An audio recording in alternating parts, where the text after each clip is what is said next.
வல்லவனுக்கு வல்லவன் இவ்வையகத்தில் உண்டு.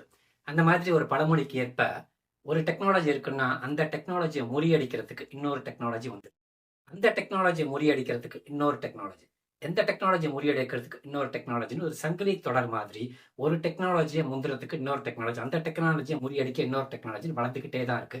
இது எங்க இருக்குன்னு பாத்தீங்கன்னா 2009 வந்த பிளாக் செயின் வந்து உடைக்கவே முடியாது, it is practically impossible to பிரேக்னு சொல்லிட்டு இருந்த ஒரு விஷயத்த முறியடிப்பதற்காக ஒரு டெக்னாலஜி புதிதாக வந்திருக்கு. அந்த டெக்னாலஜிக்கு பேர் வந்து குவாண்டம் கம்ப்யூட்டிங். ஸோ அந்த குவாண்டம் கம்ப்யூட்டிங் உண்மையிலே பிளாக் செயினை உடைக்க போகுதா, அல்லது பிளாக் செயின் தற்காத்து அதை வந்து அந்த குவாண்டம் கம்ப்யூட்டர்ல தன்னைத்தானே தற்காத்துக்கிறதுக்கு என்ன விஷயங்கள்லாம் செய்யறாங்கன்றது. இது எப்படி இருக்குன்னு பாத்தீங்கன்னா கேட் அண்ட் மவுஸ் ரேஸ் மாதிரி, அதாவது வந்து எலியும் பூனையும் மாதிரி, அதோட ரேஸ் மாதிரி யார் முதல்ல முந்திரான்ற மாதிரி ரெண்டுமே என்ன ஆயிட்டு இருக்குன்னா பெரிய லெவல்ல போயிட்டு இருக்கு. உண்மையிலேயே குவாண்டம் கம்ப்யூட்டிங் பிட்காயினுக்கு ஒரு த்ரெட்டா, உண்மையிலே குவாண்டம் கம்ப்யூட்டிங் பிட்காயின் வந்து உடைக்க போதா, உண்மையிலே குவாண்டம் கம்ப்யூட்டிங் பிளாக் செயினுக்குள்ள ஒரு பெரிய தாக்கத்தை உருவாக்க போதா, அதை உடைச்சின்னு சொல்லி இந்த எபிசோட்ல ரொம்ப தெளிவாக பார்க்க போறோம். Come on, let's get to the video.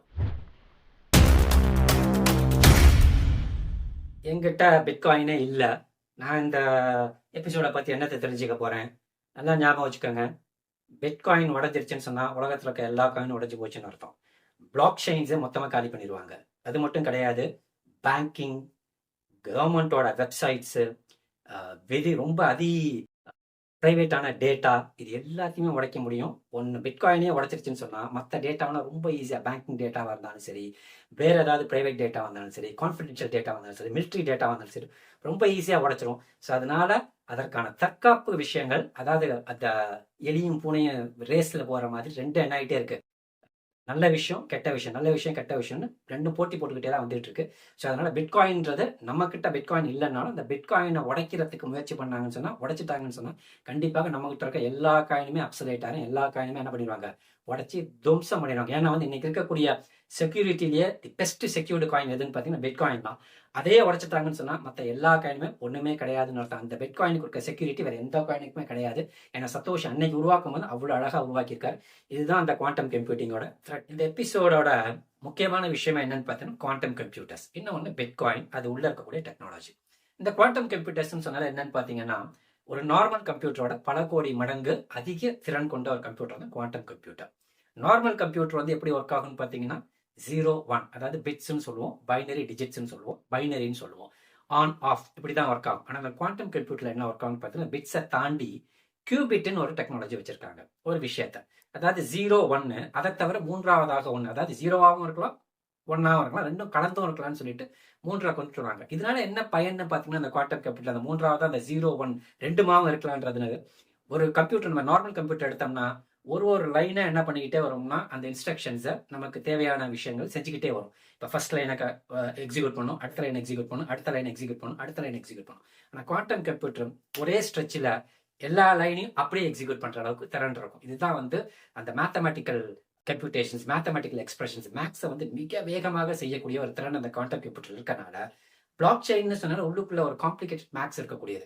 அந்த மேக்ஸை வந்து ரொம்ப ஈஸியா உடச்சிடும்னு சொல்லிட்டு ஒரு மிகப்பெரிய சவால் அல்லது மிகப்பெரிய ஒரு த்ரெட் இருக்கு பிட்காயினுக்கு, பிளாக் செயின்ஸுக்குன்னு சொல்லிட்டு இருக்காங்க. அதை தான் இன்னைக்கு தெளிவா பார்க்க போறோம். ரெண்டாவது வந்து இந்த பிட்காயின்குள்ள என்ன டெக்னாலஜி இருக்கு, அந்த டெக்னாலஜியோட முன்னோடி என்னன்னு தெரிஞ்சிச்சுன்னா இது ரெண்டுத்தையும் நம்ம சேர்த்து பார்க்கும்போது உடைக்க முடியுமா உடைக்க முடியாதா நீங்களே முடிவுக்கு வந்துடலாம். பிளாக் செயின்ஸ் அல்லது பிட்காயின், இதனுடைய பேசிக்ஸ் என்னன்னு பார்த்தீங்கன்னா கிரிப்டோகிராஃபி. கிரிப்டோகிராஃபின்னு சொன்னாலே, கிரிப்டோலாஜி, கிரிப்டோகிராஃபினாலே ஒரு குறிப்பிட்ட ஒரு பர்டிகுலர் டேட்டாவை இன்னொரு டேட்டாவை மாத்துறது. ஆக்சுவலி வந்து ஒரு டேட்டாவை வேற மாதிரி மாத்தி அனுப்புறது, அதை மாத்தி வச்சுக்கிறது தான் கிரிப்டோகிராஃபி. இதே வந்து ஸ்டெகனோகிராஃபின்னு ஒன்று இருக்கு. ஒரு டேட்டா வந்து மறைச்சி இன்னொரு இடத்துல அனுப்புறது, ஒரு இடத்துல இன்னொரு இடத்துக்கு அனுப்பும் போது ஒரு டேட்டாவை மறைச்சு அனுப்புறது ஸ்டெகனோகிராஃபி, மாத்தி அனுப்புறது கிரிப்டோகிராஃபி. இந்த கிரிப்டோகிராஃபியை பொறுத்த அளவுக்கு ரெண்டு விதமான பேசிக் அல்காரிதம்ஸ் இருக்கு. ஒன்று வந்து சிமெட்ரிக்கல் அல்காரிதம்னு சொல்லுவோம். இப்போ ஃபார் எக்ஸாம்பிள் 1 2 3 4 இதுதான் என்னுடைய நார்மல் டெக்ஸ்ட். இந்த நார்மல் டெக்ஸ்ட்டை வந்து என்ன பண்ண போறேன்னா யாருக்கும் புரியாதபடி மாத்த போறேன் ஒரு கீயை வச்சு. ஓகேங்களா? இப்போ என்ன பண்ண போறேன், இன்டூ 2, இன்டூங்கிறது ஆப்ரேஷன், 2ங்கிறது என்னுடைய கீ. இப்போ அப்படி பண்ணனா இங்க 8 வந்துடும், இங்க 6 வந்துடும், இங்க 4 வந்துடும், இங்க 2 வந்துடும். இப்போ என்ன பண்ணணும்னா இதுதான் வந்து சைபர் டெக்ஸ்ட். இந்த சைபர் டெக்ஸ்ட்டை தான் என்ன பண்ணுவேன்னா அனுப்புவேன் அல்லது ஸ்டோர் பண்ணி வச்சுக்குவேன். இது எது வரைக்கும் சேஃப்டியா இருக்குன்னு பாத்தீங்கன்னா, இந்த கீ யாருக்கும் தெரியக்கூடாது, தெரிஞ்சிருச்சுன்னு சொன்னா இதை உடைச்சிருவாங்க. அடுத்தது இந்த ஆப்ரேஷன் தெரிஞ்சிருச்சுன்னு சொன்னா என்ன பண்ணுவாங்க, உடைச்சிருவாங்க. ஸோ இப்போ அகெயின் இதை நான் வந்து இதை நார்மல் டெக்ஸ்டா மாத்தணும்னா இதுக்கு ஆப்போசிட் ஆப்ரேஷன் என்னன்னு பாத்தீங்கன்னா டிவிஷன். டிவைடட் பை 2ன்னு போட்டீங்கன்னா 1 2 3 4 கிடைச்சிடும். அப்போ என்கிரிப்ட் பண்றதுக்கும் ஒரே கீ, டீக்ரிப்ட் பண்றதுக்கும் ஒரே கீ. இதுக்கு பேர் தான் சிமெட்ரிக் அல்காரிதம்னு சொல்லுவோம். Symmetrical algorithm. அப்போ என்கிரிப்ஷனுக்கும் 2ன்ற ஒரே கீ தான் யூஸ் பண்ணேன், டீக்ரிப்ட் பண்றதுக்கும் 2ன்ற ஒரே கீ தான் யூஸ் பண்றதுனால இதுக்கு பேர் வந்து சிமெட்ரிக்கல் அல்காரிதம். இதுதான் ஃபர்ஸ்ட் வந்த கிரிப்டோலாஜி. இதுல என்ன சிக்கல் வந்துச்சுன்னா, அந்த கீ தொலைஞ்சு போச்சு அல்லது கீ யாராவது எடுத்துட்டாங்கன்னு சொன்னா ஈஸியா என்ன பண்ணிட முடியும், உடைச்சிட முடியும். அதனால இதுக்கு அடுத்த கட்டத்துக்கு போனாங்க. அதுக்கு பேர் அசிமெட்ரிக்கல் அல்காரிதம். சிமெட்ரிக் மாதிரி அசிமெட்ரிக், அது என்னன்னு இப்ப பார்த்துருவோம். ஆக்சுவலா அசிமெட்ரிக் அல்காரிதம் பொறுத்த அளவுக்கு சிமெட்ரிக்னா என்ன இருக்கும்னு சொன்னேன்னு பாத்தீங்கன்னா, என்ன கீயை வந்து என்கிரிப்ஷனுக்கு யூஸ் பண்றோமோ அதே கீ தான் டீக்ரிப்ஷனுக்கு யூஸ் பண்ணுவோம். அதாவது வந்து நார்மல் டெக்ஸ்ட்டை சைபர் டெக்ஸ்டா மாத்துறது என்கிரிப்ஷன், சைபர் டெக்ஸ்ட்டை நார்மல் டெக்ஸ்டா மாத்துறது டீக்ரிப்ஷன். இது ரெண்டுக்குமே ஒரே கீ. நம்மளோட எக்ஸாம்பிள்ல 2ன்னு ஒரு கீ தான் வச்சிருந்தேன். அந்த 2ன்ற கீயை வந்து என்கிரிப்ஷனுக்கும் யூஸ் பண்ணேன், டீக்ரிப்ஷனுக்கும் யூஸ் பண்ணேன். ஆனால் அசிமெட்ரிக் அல்காரிதம்ல 2 கீ இருக்கும். ஆக்சுவலா இங்க வந்து 2 கீ இருக்கும். அந்த கீக்கு ஒண்ணுக்கும் ஒரு பேர் வச்சிருப்பாங்க. ஒரு கீக்கு பேர் வந்து பப்ளிக், இன்னொரு கீக்கு பேர் வந்து பிரைவேட். ஸோ பப்ளிக் கீன்னு ஒன்று இருக்கும், இன்னொன்று என்ன இருக்குன்னு பார்த்தீங்கன்னா பிரைவேட் கீன்னு இருக்கும். ஸோ இந்த பேர்லேயே உங்களுக்கு தெரிஞ்சிருக்கும். பப்ளிக் கீன்றது யார்கிட்ட வேணாலும் கொடுக்கலாம், எல்லாருக்கும் தெரிஞ்சாலும் பிரச்சனை கிடையாது. ஆனால் அந்த பிரைவேட் கீன்றது யார் அதுக்கு சொந்தம் கொண்டாடுறாங்களோ அவங்க மட்டும்தான் வச்சிருக்கணும். வேற யாருக்கும் தெரிஞ்சிச்சுன்னு சொன்னால் ஈஸியாக உடைச்சிருவாங்க. நான் சொன்ன அதே எக்ஸாம்பிள்ல வரேன். 1 2 3 4 இதை வந்து ஏதோ ஒரு கீ யூஸ் பண்றேன். எக்ஸாம்பிளுக்கு சொல்றதா இருந்தா 1 4 3 அப்படின்னு ஒரு கீ யூஸ் பண்றேன். யூஸ் பண்ணி என்ன பண்றேன்னா இதை இப்படி மாத்திடுறேன். ஸோ இது சைபர் டெக்ஸ்ட். ஸோ இந்த 1 4 3ன்றது பப்ளிக் கீ. சரிங்களா? இந்த பப்ளிக் கீ யூஸ் பண்ணி 1 2 3 4ன்றதை நான் மாத்திடுறேன், இப்படி மாத்திடுறேன். இது சைபர் டெக்ஸ்ட். அகெயின் இதை வந்து 1 2 3 4 எப்படி மாற்ற முடியாதுன்னு பார்த்தீங்கன்னா 1 4 3 யூஸ் பண்ணி மாற்ற முடியாது. ஸோ அதுக்கு என்ன தேவைப்படும்னு பார்த்தீங்கன்னா ஒரு பிரைவேட் கீ. இது வந்து இப்படி ஒரு கீ இருக்கிறதா வச்சுக்கோ. இந்த கீயை வந்து இங்க பயன்படுத்துறீங்கன்னு சொன்னா தான் ஆட்டோமேட்டிக்கா என்ன மாறும், இது டீக்ரிப்ட் ஆகும். அது எப்படி சார்? என்கிரிப்ட் பண்றதுக்கு 1 4 3 வச்சு பண்றீங்க, டீக்ரிப்ட் பண்றதுக்கு 4 7 6 9 வேற கீயை வச்சு பண்றீங்கன்னா ஆக்சுவலா என்ன பண்ணிருப்பாங்க, அதான் இந்த அல்காரிதத்தோட அழகு. என்ன பண்ணிருப்பாங்க, மேத்தமேட்டிக்கலா என்ன பண்ணிருப்பாங்க, இது ரெண்டுத்தையும் கனெக்ட் பண்ணிருப்பாங்க, பிரைவேட் கீயும் பப்ளிக் கீயும். பப்ளிக் கீயை யூஸ் பண்ணி ஒரு பிரைவேட் கீயை உருவாக்கி இருப்பாங்க. அப்படி உருவாக்கும் போது என்ன பண்ணிருப்பாங்கன்னா, இந்த நம்பருக்கு ஏற்றபடி இங்க ஒரு நம்பரை போட்டு இந்த வேல்யூ வந்து அகெயின் அந்த நார்மல் டெக்ஸ்டா மாத்துற அளவுக்கு அவங்க மேத்தமெட்டிக்கலா என்ன பண்ணிருப்பாங்க, சில கால்குலேஷன்ஸ் பண்ணி வச்சிருப்பாங்க. அதனால எப்பவுமே வந்து பிரைவேட் கீல இருந்து பப்ளிக் கீயை ரொம்ப ஈஸியா கண்டுபிடிச்சிட முடியும். ஆனா பப்ளிக் கீயை வச்சுக்கிட்டு பிரைவேட் கீயை கண்டுபிடிக்கிறது ரொம்ப கஷ்டம். கண்டுபிடிக்கலாம், ஆனா ரொம்ப கஷ்டம். ரொம்ப பெரிய என்ன தேவைப்படும், மேத்தமெட்டிக்கல் கால்குலேஷன் தேவைப்படும். அந்த மேத்தமெட்டிக்கல் கால்குலேஷனை குவாண்டம் கம்ப்யூட்டர் உடைச்சிரும்னு சொல்லிட்டு எல்லாரும் என்ன பண்றாங்கன்னா, பப்ளிக் கீ தெரிஞ்சிச்சுன்னு சொன்னா ஈஸியா பிரைவேட் கீ எடுத்துட முடியும். அப்படி பிரைவேட் கீ எடுத்துட்டோம்னு சொன்னா நம்ம என்ன பண்ண முடியும், பிட்காயினை ஆக்சஸ் பண்ணிட முடியும்னு எல்லாரும் நினைக்கிறாங்க. ஆக்சுவலா அப்படி பண்ண முடியுமான்றதை இப்ப பார்ப்போம். பிட்காயினை பொறுத்த அளவுக்கு என்கிரிப்ஷன் ஒன்று, ரெண்டாவது இன்னொன்று என்ன பண்ணியிருந்தாங்கன்னு பார்த்தீங்கன்னா ஹேஷிங் ஒரு அல்காரிதம் யூஸ் பண்ணியிருந்தாங்க. அதாவது ஹேஷிங்கிறது ஒரு ஷெல் மாதிரின்னு நான் ஒரு தடவை சொல்லியிருக்கேன். அது எப்படின்னு பார்த்தீங்கன்னா ஒரு நம்பரை வந்து வேற மாதிரி மாத்திடுறது. மாற்றும் போதும் இத்தனை டிஜிட்ல இருக்க நம்பரா இருந்தாலும் சரி, ஒரு டிக்ஷனரியா இருந்தாலும் சரி, மொத்த டிக்ஷனரியை மாத்தினாலும் அது எத்தனை டிஜிட்ல தான் மாறும்னா, 1 64 டிஜிட் அல்லது 32 டிஜிட் அல்லது 26 டிஜிட் இப்படி மாத்துவாங்க. ஒரு டிக்ஷனரியே மாத்தினா எத்தனை டிஜிட்டா தான் மாறும், இத்தனை டிஜிட்டா தான் மாறும். இதுக்கு பேர் தான் ஹேஷிங் அல்காரிதம்ஸ் சொல்லுவோம். இதுல ரொம்ப ஃபேமஸ் ஆனது, இதுல யூஸ் பண்றது பிட்காயின்ல யூஸ் பண்றது SHA-256. இதுதான் எதுல யூஸ் பண்றோம்னு பாத்தீங்கன்னா பிட்காயின்ல யூஸ் பண்றோம். ஸோ RSI இருக்கு, ECC இருக்கு, SHA-256 இருக்கு. இதெல்லாம் என்ன பண்ண போதுன்னா குவாண்டம் கம்ப்யூட்டர் உடைக்குமா? 2009ஆம் வருடம் பிட்காயினை உருவாக்குன சத்தோஷி முதல்ல என்ன பண்ணாருன்னு பாத்தீங்கன்னா, ஒரு பிட்காயினை வந்து அவரோட நண்பர் ஹால் ஃபினே அப்படின்னு ஒருத்தருக்கு அனுப்புனார். அப்படி அனுப்பும் போது என்ன பண்ணாருன்னு பாத்தீங்கன்னா, இப்ப இருக்கிற மாதிரி அட்ரஸ் இல்ல, டைரக்டா எதுக்கு அனுப்புனாருன்னு பாத்தீங்கன்னா பப்ளிக் கீக்கே அனுப்புனாரு. ஆக்சுவலா அவர் அனுப்புனது வந்து ஒரு பப்ளிக் கீக்கு வந்து ஒரு பிட்காயினை அனுப்பி பார்த்தார். அந்த பிட்காயின் வந்து 170வது பிளாக். இதுதான் வந்து ஹால் ஃபினேக்கு அனுப்புறது. அதை நான் காட்டுறேன் பாருங்க. இதுதான் அவர் அனுப்புனது. 2009ஆம் வருடம் இது அனுப்புனது, அவர் அனுப்புனது. ஆக்சுவலா இவர் என்ன பண்ணாருன்னு பாத்தீங்கன்னா, ஒரு டெக்னாலஜி யூஸ் பண்ணியிருந்தார். டெக்னாலஜினா ஒரு அட்ரஸ்க்கு பதிலாக டைரக்டா பப்ளிக் கீயே அட்ரஸ் ஆச்சு. இதுதான் முதல்ல பிட்காயின் இருந்தது, அப்படிதான் இருந்துச்சு. ஸோ அதனால இந்த டெக்னாலஜி என்னன்னு சொல்லுவோம்னு பாத்தீங்கன்னா P2PKன்னு இருக்கும். அதாவது வந்து இந்த பேர் என்னன்னு பார்த்தீங்கன்னா pay to public key.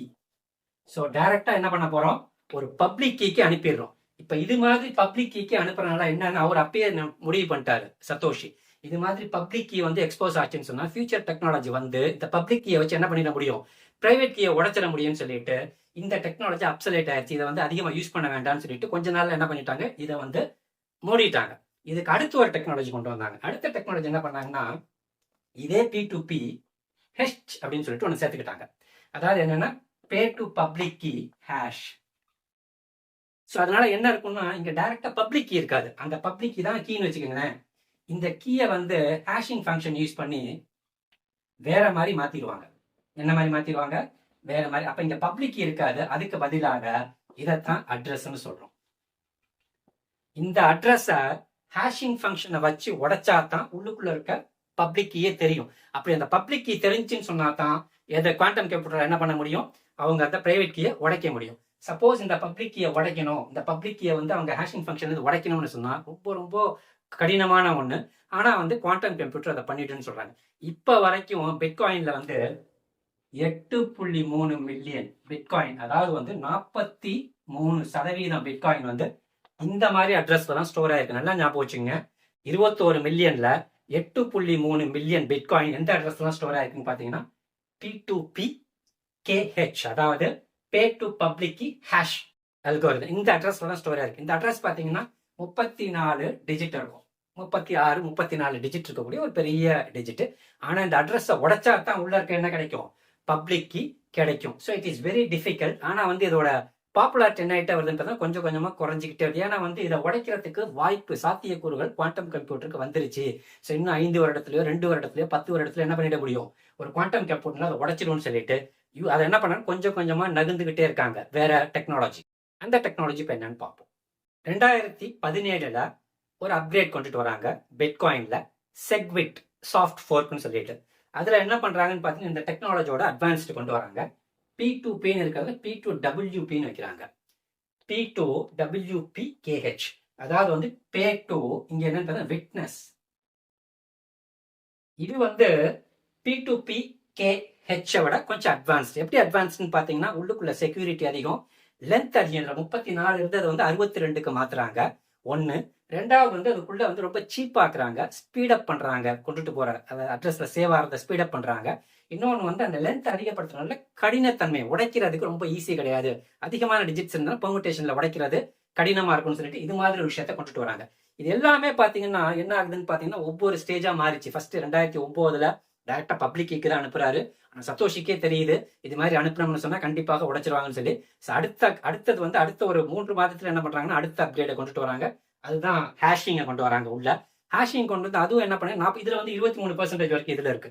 So மொத்தம் 68% வரைக்கும் பிட்காயின் வந்து இந்த 2 டெக்னாலஜிலேயே சார்ந்து இருக்கு. இந்த 2 டெக்னாலஜி ஓரளவுக்கு நல்லா தான் இருக்கு, இப்போதைக்கு உடைக்க முடியாத அளவுக்கு. இதையும் உடைக்கலாம், ஆனா உடைக்கிறதுக்கு ஒரு உடைக்க முடியாத அளவுக்கு ஒரு டெக்னாலஜி பிட்காயின் வச்சிருக்காங்க. அதையும் இப்ப பார்ப்போம். இப்போ இந்த 2 டெக்னாலஜியும் உடைக்க முடியாத அளவுக்கு பிட்காயின் ஒரு ஆப்ஷன் கொடுக்குறாங்க. எப்படி கொடுக்குறாங்கன்னு பாத்தீங்கன்னா இப்போ ஃபார் எக்ஸாம்பிள் நான் ஒரு வேலெட்ல இந்த டெக்னாலஜி யூஸ் பண்ணியோ இந்த டெக்னாலஜி யூஸ் பண்ணி என்ன பண்றேன், பிட்காயின் வச்சிருக்கேன். ஒன்னு P2PKH அல்லது P2WPKH யூஸ் பண்ணி என்ன பண்றேன், வேலெட்ல பிட்காயின் வச்சிருக்கேன். நான் அந்த வேலெட்ல இருந்து யாருக்காவது டிரான்ஸ்ஃபர் பண்ணா மட்டும்தான் என்ன ஆகும்னா என்னுடைய பப்ளிக் வெளியில தெரியும். நான் டிரான்ஸ்ஃபர் பண்ணும்போது கண்டிப்பாக பப்ளிக் வெளியில தெரியும். அந்த பப்ளிக் வச்சு தான் டிரான்ஸ்ஃபர் பண்ண முடியும். ஸோ அட்ரஸ் உள்ள இருக்கக்கூடிய பப்ளிக் கண்டிப்பாக என்ன ஆகும், எக்ஸ்போஸ் ஆகும். அப்படி எக்ஸ்போஸ் ஆயிடுச்சுன்னு சொன்னா குவாண்டம் கம்ப்யூட்டர்ஸ் என்ன பண்ணணும்னு பாத்தீங்கன்னா ஆட்டோமேட்டிக்கா அந்த பப்ளிக் கீயை எடுத்து கடினமான கால்குலேஷன்ஸை பண்ணி பிரைவேட் கீயை உடைக்கிறதுக்கான சாத்தியக்கூறுகள் உண்டு.